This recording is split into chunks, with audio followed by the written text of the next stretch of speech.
Hey, what's up, everybody? Welcome to Pouring Coffee, episode number 3, numero tres. We are excited today. Today's October 18th. We've got some fresh economic news coming out this morning that we can't wait to share. But first of all, in our Pouring Coffee segment today, we have Mr. Billy D, Bill Detremont here. What's up, Bill? Yeah, good morning, Pete. Not much. What's going on with you? Excited to have you on, my friend. I love the steel band music. Startup for the morning gets me back to my Jamaica days. Yeah,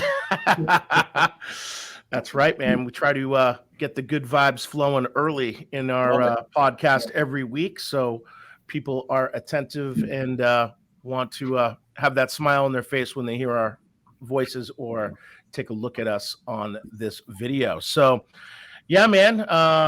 Coming off a pretty crazy email and we email filled weekend of lots of buyers. I would say, last weekend, Nick from our side, it was busy, but it wasn't as busy. A lot of people, believe it or not, Bill, we're finding out this morning we had some offers start to go, but we had some people doing pre-inspections again, and a lot of people just kind of not pulling the trigger. I kind of feel like that. We're seeing prices change. We're seeing inspections back. We're seeing contingencies back in, and I had some people just not act like they were in August and prior to that, just kind of pull the hesitate button and push that. And it wasn't because of rates, but it was more about the property. So I feel like our buyers are getting more astute as Yes, we get love that. into this fall market. So you're right. It's with the statement that you just made, it seemed like a very normal real estate market the last week or so. When you say that, inspections are back, contingencies are back. There's going to be a certain day on market that didn't exist for pretty much like 2 years. And buyers now, like, actually, you talk about opportunity, Pete, like, for the first time in a long time, buyers actually have an opportunity to choose properties where they didn't have that for a while. Like, they're out actually shopping, not out buying. And I think that's very healthy for the housing market. Yeah, man. I think it's like, I think we're heading back, Nick and I have been talking about this a bunch, but we're heading back to a little bit of normal. I think we've been, a little crazy here the last, let's say, 18 months. COVID had a lot to do with it, a lot of pent up demand. And for us, we're doing business all over the US. For you, doing business primarily, right? What, on the South Shore? Yeah, hyper local, pretty much Plymouth County and some of Norfolk County. Yeah. So for those that you don't know, Bill Detremont, otherwise known as Billy D, he is down here on the South Shore of Massachusetts. You're a manager now, aren't you? I've been called a lot of things in my day, but I guess, I guess that's one that, I'm currently managing their office here at Keller Williams, still running a team, while also managing a Nice. group of 80 agents. Yeah. So, Billy works with, Keller Williams and Norwell. Great company, great office. Why don't you tell us a little bit about, what it's like at Keller Williams? Yeah, man. So this office here was formed 7 years ago. I started with the KW office in Braintree back in 2010. We started this office with 5 of us, and now we're at 80, 81 agents in the office. Healthy, good, solid office, great group of salespeople, entrepreneurs, and the biggest thing, Pete, right now that we're talking to our agents is even of that 81, only 5 or 6 of us here were in the industry back in, and never mind the 7, 8, and 9. I talk about the 2006 where the market started to turn a little bit. So only 5 of us were back there when the market really changed and how we had to react to it. So we're doing like constant masterminds with our agents on a weekly basis, just talking about, don't bury your head in the sand. There's going to be more opportunity now than you've seen in the last 5 or 10 years because the market's been moving so fast for the last 5 to 8 years, that there hasn't been as much opportunity. I think there's going to be a tremendous opportunity for so many agents in the next couple of years, as long as they stay engaged and go to work every day. Yeah, man. I think, I do notice one thing about your office, whether it's, you or Ben or Kate, but you guys as top agents and you know, it's like having those people to go to in an office right now, I feel like is imperative. I feel like the camaraderie, the work together attitude, like your masterminds, which I've been part of before, your office meetings, and kind of the organization of everything over there is great. So definitely, if you're an agent out there and you're focused or living on the South Shore, Keller Williams is definitely a great spot to land. It's I'll tell you what, as an outsider, the office environment is great, and I mean, your staff as well are awesome. So Yeah, staff is everything, and our yeah, agents are. Again, we're trying to keep our agents plugged in and engaged, and know that every market changes and shifts, and just because people use the word shift doesn't necessarily mean that's a bad thing. I think when people hear a shifting market, they immediately go to a negative headspace, yeah, and that's not the message that we're giving off. It's total opposite. There'll be some trimming out in the industry, and that's okay. But there's going to be so many more homes and possibilities. And again, I keep using the word opportunities that some of these agents have never even seen before. So a lot of them yeah. may come out selling way more real estate than they ever have. Yeah, I mean, listen, the marketplace, I love the word shift. I wouldn't say it's declining. I wouldn't say, you know what? I think it's pretty, I said on last week's podcast, I'll say it again. You know, I think the value that you're going to bring to the marketplace may be a little different when it comes to the value of your property. But if you've got that kind of banger house that, everybody wants, I mean, I have a client that, Nick and I were talking to yesterday that, is making an offer multifamily in Cambridge. And, there were 7 pre-inspections yesterday, right? Wow. Wow. And, it was a house that's priced. I mean, you don't think of a 2-family being, $2.3 million, right? So, it's the type of thing where, if you have the right property, we saw it here on the South Shore too this weekend, where if you have that property in that specific neighborhood that people have lost out on, and it's got a pool or it's got the bedroom count or it's got the yard or, people are going to go full bore at those still. Yeah, Right. we had exactly that on the South Shore this weekend. Beautiful day. I mean, beautiful weather Saturday, beautiful weather Sunday. I figured it was going to be a dead weekend in real estate, honestly. And on a $650,000 house, we had close to 30 groups of people through, Wow. 4 offers. It did end up going over asking price. So 4 offers still out of 30. So 10+% of them saw the value in the property. So we're still seeing that Our here. next question, like, where do you see, from a seller standpoint, like, what's your message? Like, I've heard a lot of people say to me, hey, Pete, we're going to put it on hold. Interest rates right now, like, we got to sell, we got to buy. I'm just going to wait until the spring. And I'm just like, well, again, we have the products, to get people into that kind of lower interest rate Right. to bridge you, like we talk about on all these episodes here. We're prepared to bridge you right now.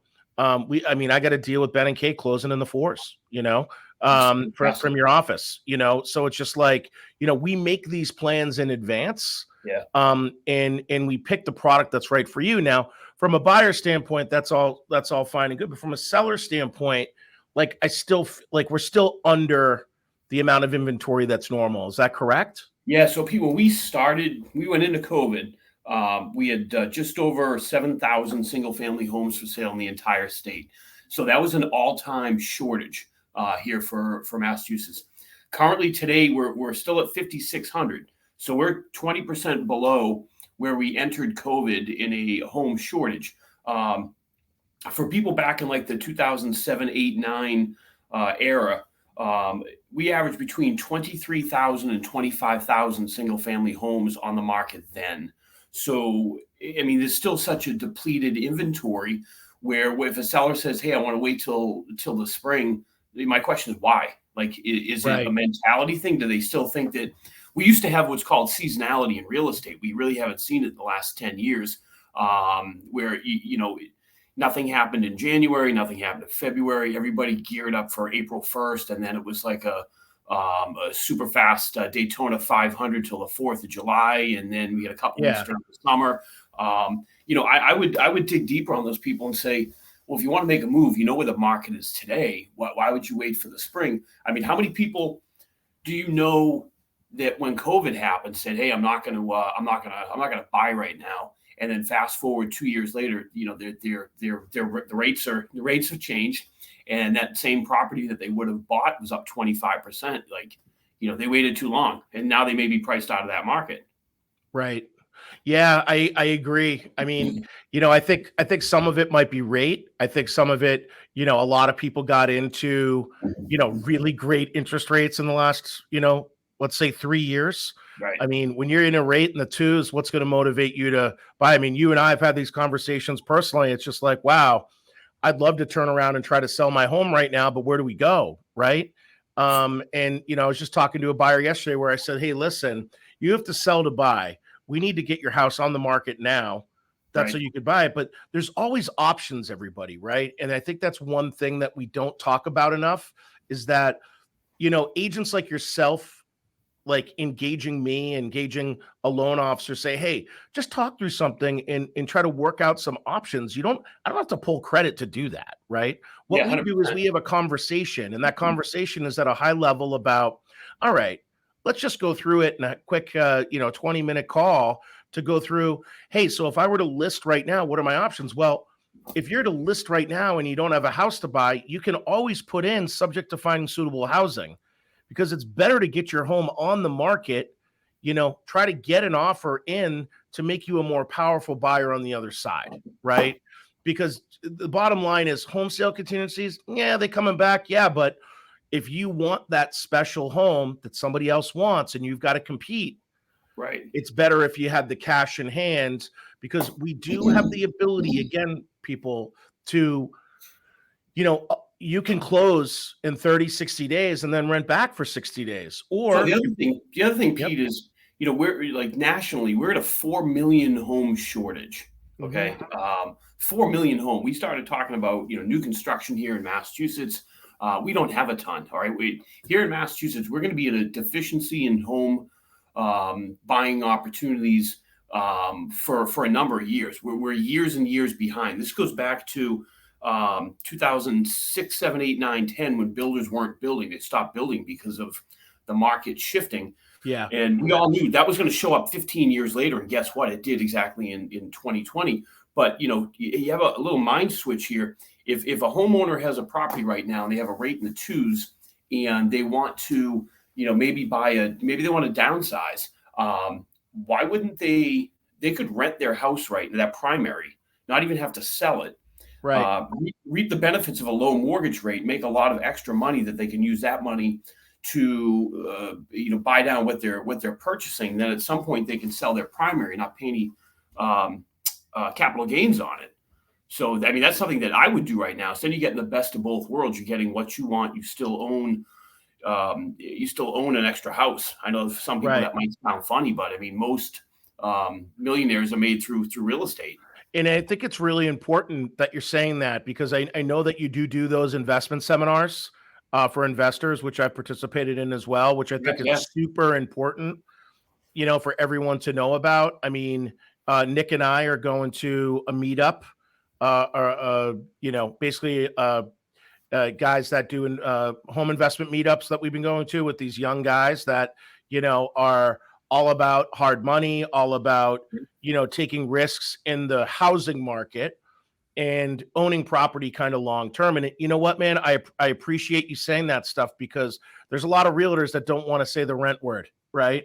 They don't want people to say, but listen, if you're closing a transaction or one of them, everybody always wants to like, oh, well, I want you to sell that property, and I think it's important that you say that, because, it is, when you look at the stock market and how it's been up, down, up, down, up, down, real estate long term. Like I was looking at I've been saving for my kids since day one when they were born for college. And here I am, my son's a freshman in high school, And I look at that and, I think my lucky stars, I made other investments because, Yeah, 100%. dude, there's like 40 grand in that account. He's Right. 14 years old, 40 grand. And I've contributed a ton of money into that 529. But Right. with market fluctuations, it's lost like 28%.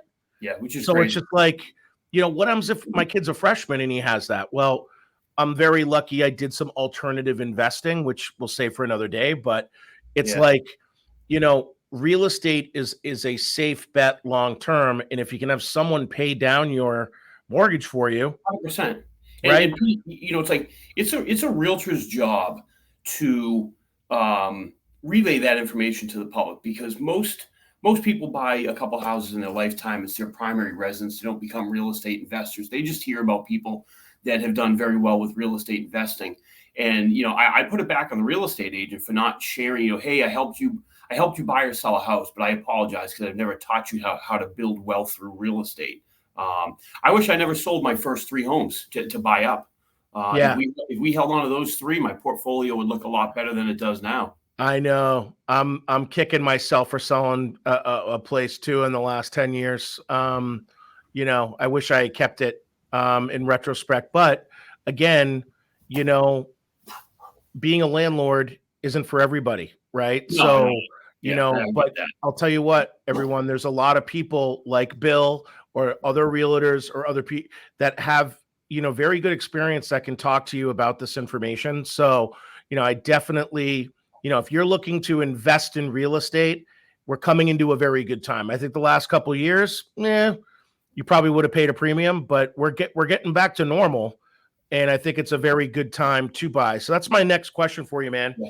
For buyers, in your opinion, is now a good time to buy? I mean, people are always talking about interest rates. I tell people it's very cyclical, right, Yeah. Nick? I mean, we're talking about it all day long that, hey, don't worry. We're just putting you in a bridge to the next 12 to 18 months before we can refi you. So as long as you're in a good equity position, we're good. But like I'm telling people every single day, Bill, that, why would you rent? Buy. Buy. Like we just talked about. To answer your question, so I'm always looking to acquire real estate. So would I buy this second? Absolutely. Would I buy 20 minutes from now? 100%. I'm telling buyers right now that there's more opportunity right now than we've seen. And I can tell you, for sellers, it is becoming a beauty contest out there. If your house is not in great shape, it's not selling that first weekend or 2. So the opportunity for buyers is maybe that unpolished penny out there that might need a little bit of work. They might be able to go in for the first time in a long time and actually negotiate their offer down $10,000, $20,000, $30,000 depending on the property. If they're able to do that, rates can always, I think you say it too, is date the rate, marry the house. The rate. I've never not bought a piece of real estate because of the interest rate. And I've bought with interest rates in the 9s. So, I mean, it's just a number. Just a number. Right. You know what I mean? Like you refi when you're able to, or if you need to, as long as you can afford the payment when you buy it, buy it. But there's going to be, I think this winter is going to see some tremendous opportunity as well for buyers out there. Yeah. So, I mean, buying before March or buying before spring is definitely a good spot especially for you first-time home buyers out there. I mean, now is the time. And I think, when we look at things, just so Bill, we did a comparison. Nick and I did in an office meeting, and we put up a $500,000 house, and we dated it April 2022 versus, right now, October 2022. A $500,000 house last spring, you might have been paying 600 grand for. A $500,000 house right now in October, right? Yeah. 6 months later, you're probably paying 500,000 for. So when you compare with 20% down, 600, 20% down is 480, 500,000, 20% down is 400, and the interest rate, you're saving money right now. Okay? Well, and people renting for, hey, we're going to hold off for another year and rent. I mean, rents are $3,000 a month. So there's $36,000 you're throwing out the window. There's your down payment. Yep. 100%. And gone. And you're not getting the benefit of the tax write-off for it. And you're not hedging on any future appreciation. I have a buddy who they had bought their first home in Southie. They had recently, like all my friends, got married, had a kid. and then said, we need to get some more space, but it's, so much more expensive than when we bought 5 years ago, obviously. But having a full plan and looking at it not as just, I'm buying this, the rate, this is the payment. If they can rent their place out now, which they're going to rent when they leave and go in the new place, they're netting $1,000 a month. So it takes what they could buy on the other end, and they're saying, hey, even though I'm paying X amount more, my monthly payment after taking out what we're going to net on the rents, it's really not that much as what we're paying right now. Yeah. Yeah. Right. Nick, and now they own 2 properties. So, real estate could be cyclical and it always goes up in value. So maybe 5 or 10 years now, maybe that is part of their retirement plan. That's part of their future portfolio. If the stock market has been so uncertain, there's something that we don't know whether to keep your money in, move it, just don't look at it, read your statements. But the housing market typically always appreciates. So, they're going to win in the long run. 100%. And just real quick, you look at a situation like, okay, I'm going to save $500 a month for my kid, right, for college. And you're putting it into this fund that basically the government's investing for you, right? Because it's a 529 account. So, that might not be an accurate statement. I don't know if my investor does, but I think it's a 529 is our funds that are picked for you. You can't pick them, but it's a type of thing where, if I want that to grow and I want that to, be something, if I turned around and 15 years ago or 14 years ago, I would have bought an investment property, right? And I would, to have someone else pay that, even if I was losing $500 a month, I would have been in a better situation than the 35 or 40 grand I have now. Yeah.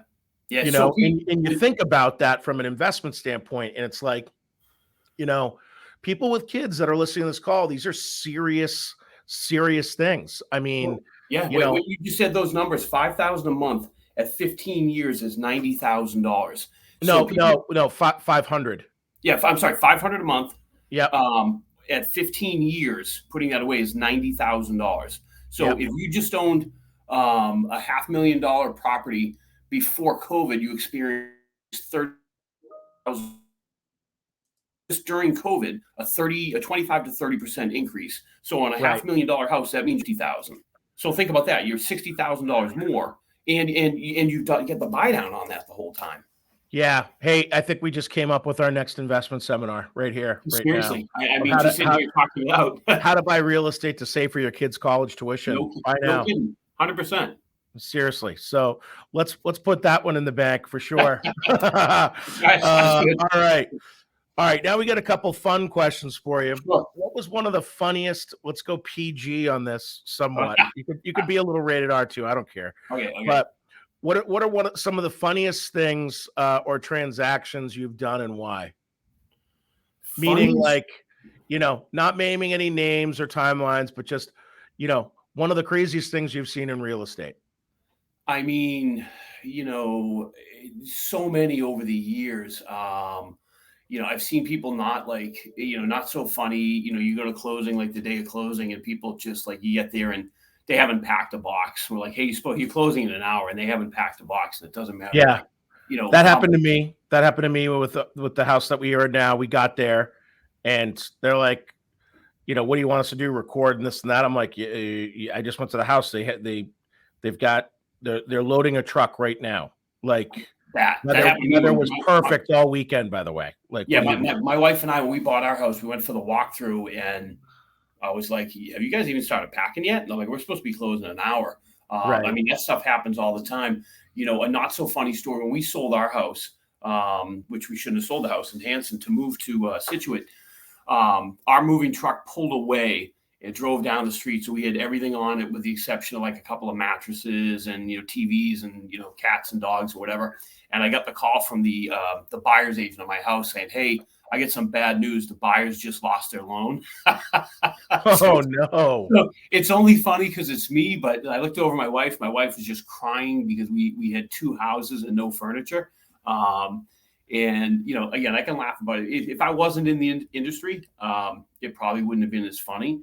Honestly, Pete, I've seen a lot of it. I've showed houses where back in the turbulent times, you go in some of these multifamilies and, they look abandoned, and you get upstairs, there's like a door closed. And I've said to the buyers, hey, when we open up this door, there's going to be a body on the other side sleeping on the floor. They're most likely going to be alive, but we're just going to keep moving. And that's happened to me a handful of times. Right. We've walked into houses and experienced oversized grow rooms in attics or basements. That's stuff we see all the time. There's a lot. Those are some of the easier ones. So the deal is, hey, if you're a listing agent out there and someone's doing something, you should probably have them before you let people show the house that there's something going on in the house, right? Yeah, 100%. We heard last week from Angie Stevenson. She was telling us that her number one thing is she's seen a lot of dead animals. Or leave behind animals, like people leaving cats. That happens. Cats. Yeah, that's the thing. People just, hey, we really couldn't take our cat with us, and it really likes the house. We just left it. Like, you can't leave your cat. Litter boxes. You just reminded me years ago, back in probably like 07 or 08, I had these buyers that we went and showed a house in East Bridgewater, and there was a big dog, golden retriever, in a cage in the basement. And the dog just didn't look happy. And we made an offer on it. And in our offer, we included the dog in the sale of the house. We're like, hey, we want a washer, dryer, fridge, and your golden retriever. And the people, we got the house and the dog. And they adopted the dog. That's cool. They adopted the dog. The dog never left the house and lived with the family for about 9 more years. That's awesome. All right. If you were alone in your car, what's the song that makes you happy and gets you going and you sing out loud in your truck? That's a tremendous question. To get fired up, I'm more of I'm either a Metallica one guy. Oh my God, that's 2 in a row, Nick. I feel like agents are like getting ready, like we get ready for football games. Yeah, it's like that's the second Metallica in a row, 2 weeks in a row. I'm shocked. Angie? I thought it would be like something. Shania Twain. Shania Twain. To get fired up, just old school. I'm an old school Led Zeppelin guy too, man. Little old school Kashmir. I gotcha. Is pretty solid. Or some Eminem. Go with that. All right. I like those choices. I can picture you singing those. Was that Angie that did the Metallica? Because that's yes. Enter Sandman. I was blown away. I was like, okay, that's awesome. But you threw out somebody else that I didn't really know. Nick probably knows because he knows all those teeny bopper songs. So boy bands. I'm just kidding. Yeah, exactly. So, all right, man. Well, hey, we really appreciate it. We're just going to get into a couple other quick things while you're here. So. By the way, I'm going to put up Billy D's information, Keller Williams here on the South Shore in Norwell. You can reach him at 781-964-4353. You can email him at billyd@kw.com or his Instagram handles at BillyDRealtor. Hey, man, thank you so much for coming. Really appreciate it. We're going to get into our buyer temperature segment here. So I don't know, Nick, what's your thought? We came off of a big Indigenous Persons Weekend or Columbus Day weekend, otherwise known as. We came off a really big weekend with, about 7 accepted offers.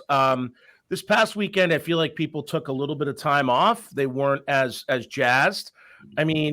Billy, just snapshot of South Shore. I'm following the number of listings coming on. Yeah, I felt like there was more price adjustments than listings. So, did a lot more properties come on last weekend, or was? I was shocked how busy that long holiday weekend was. Yeah, we're things we're starting to see. If you go back I went back 6 months from a conversation last week. So last March, and I'm talking about towns like Hingham, Scituate, Marshfield, even Weymouth. From March till last week, the difference for inventory, we seem to have 3 times the available inventory now that we had last March. So think about it as a buyer. If you had the same amount of buyers back in March with 1/3 the inventory, so obviously the demand was there, the inventory was not. And then this past weekend, with 3 times, we still had good amount of showings out there, but just not the mayhem. which is that we talked about buyer opportunity. That's why this is the best time that the buyers have seen in 2 years. Mm-hmm. Yeah, no, for sure.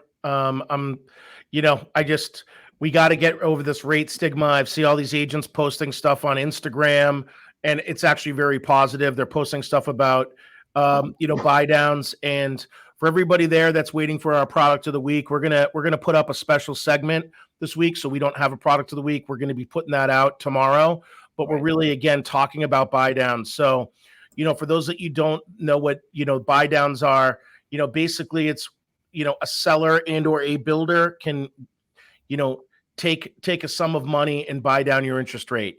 I started emailing and contacting a lot of people, Billy, in the last couple of days saying, hey, listen, I saw you did a price reduction of 40 grand. Did you think about offering a buyer, a seller credit for, a buyer to get a lower rate? And I got a lot of crickets. So for all of you out there that are listing homes, or all of you out there making offers on homes, you can really put your buyer in a great situation and bridge them the next 24 months if needed. I don't think we're going to need that, but if needed, by doing a 2-1 buy down, which basically for a little over 2 points, so it's a $500,000 loan amount, 2 points would be 10 grand, right? So hey, sellers, reduce it by 12 grand, give them a little extra money towards closing costs, but you're saving a client on that scenario about $700 a month for the first year. Okay. Hey, Pete, can I touch on two things? Back to your price break question. So last week there was a 15% overall. So 15% of the entire state's inventory had a price decrease last week. Okay. Wow. And with that, just my little public service announcement to all of my my great fellow real estate agents out there is, as listing agents, just be aware of the products. Like have conversations with your lender friends, because exactly what Pete and Nick are talking about now, if instead of going to your seller and saying, hey, we're going to lower it 20, lower it 30, lower it 40, you're trending down. If you could offer up a seller closing cost for a buyer rate buy down, that's going to mean more to that buyer than you lowering the price 20 or 30 grand, because it's at 6 or 7%. An extra 20,000 is only saving them $140 a month. But what you just said is saving somebody $700 a month. So 140 or 700. I mean, the numbers just don't work. So, be open and be aware and know that the market's changing. Listing agents, including myself, we preach it here, change with the market. Like, don't be stubborn coming out of this last market that we're in, because if you stay stubborn too long, that's what will drive prices, more higher price breaks for sellers. And you're kind of not doing your job at that point. Yeah. Well, Nick and I are beating our drum over here. I think one of the most impactful things you told me last week is when you were contacted by 27 lenders. 28. 28 with nothing to say, but you could have had the best free lunches in weeks, or coffees. Could have had enough coffee to October. Yeah. And hey, Pete, with that, I want to say that second part of this, there's never a better time to really harness those relationships that we've all had. Yep. And as realtors and lenders, the old song, love the one you with, like nurture what you already know. 100%. Because there's so many people that haven't had to try to build relationships, and those people who haven't built the relationships are the ones they're going to be in trouble. Of those 28 lenders that reached out in the last week, in my 20 years of business, I did deals with 2 of them. So 26 I did not know. And how would they expect to get business without ever building a relationship with a real estate professional? Yeah, man, I understand it. And the one thing that I really been putting my hat on, and Nick hears me talk about it all day, is that you want to be doing business with people that have been through this type of stuff before, that you can trust, that are going to get your clients to the closing table, right? 100%. So that's number one. Number two, you want to be with people that are going to be empathetic to the situation that they're in, and that are making a plan for someone long term. And number three is, you don't want to be working for a bank. You don't want to be working with the bank in Kansas City, or a no-name company that no one knows about, right? You need to work with a company like, we're very happy that we got, we came over to Cross Country. Cross Country is the number 2 retail lender in the country. Like we have got a situation where we're backed. We're not going anywhere. Yeah. But you're working with some brokers, or you're working with people that are just these no-name companies. It spells trouble, is what it does, and it spells that, listen. And this is something I say every single week. I'm going to say it to you, Bill, as I say all the time. Your home is most likely your greatest asset. We take it very seriously. Okay. Yeah, You're not just a transaction to us. Every deal we do is referral based. You do it, Bill. Nick and I do it. We don't pay for leads, right? We're out there educating agents. We're out there educating buyers and sellers so they can make the best financial decision, because it's likely one of the financial decisions, one of the biggest ones they're going to make in their lifetime, probably 3 to 4 times. That's it. Yeah. So you really don't want to mess it up, and you got to be with someone you can trust, not someone in another state, not someone where the business is going to be controlled in another state, and you can't just be a paper transaction, right? Well, correct. So, and I see it in my world, and it it kills me when a borrower has been working with the lender. He's like, "Hey, I just found this great rate online." I'm like, "Well, it doesn't exist," and I have it happened to me with one of your teammates. I know, and it's like I have to have the conversation with, like, "Hey guys, it's BS. I'll keep it PG," and I'm like, "And here's why." That marketed rate was that day at that minute. That was based on you probably having an 800 credit score, 20% down, perfect property, single family, not a condo, not a multifamily. There's so many it depends there, and are they even able to get that deal done, or they tacking on stuff at the end? I've seen it where the bait and switch. They hey, I got this great deal, and then when they look at their closing disclosure, they have a partial stroke, and I'm like, you get what you pay for. And if you think you're going to save $1 by not working professional, it's going to cost you a lot more in the end.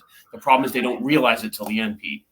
Yeah, well, in the end, Bill, that one buyer's putting me on emails and stuff still, like I'm part of the transaction.